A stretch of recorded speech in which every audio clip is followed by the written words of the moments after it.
ଷଣ୍ଢପଥର ନିକଟରେ ମହାବଳ ବାଘକୁ ଦେଖି ରାସ୍ତାରେ ଯାଉଥିବା ଯାତ୍ରୀ ହେଲେ ଛାନିଆ।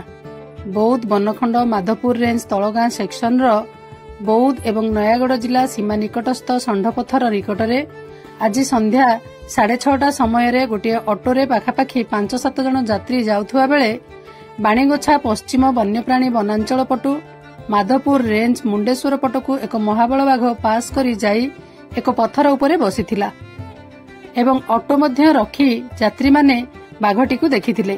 ସେ ମଧ୍ୟ ଏହି ଯାତ୍ରୀମାନଙ୍କୁ ଅନାଇ ଚାହିଁଥିଲା। ତାପରେ ଯାତ୍ରୀମାନେ ଏକଦମ ଭୟଭୀତ ହୋଇପଡ଼ିଥିଲେ ଏବଂ ସାଙ୍ଗେ ସାଙ୍ଗେ ସେଠାରୁ ଚାଲିଆସି ଗ୍ରାମରେ କହିଲା ପରେ ଗ୍ରାମବାସୀଙ୍କ ମନରେ କୋକୁଆ ଭୟ ସୃଷ୍ଟି ହୋଇଛି।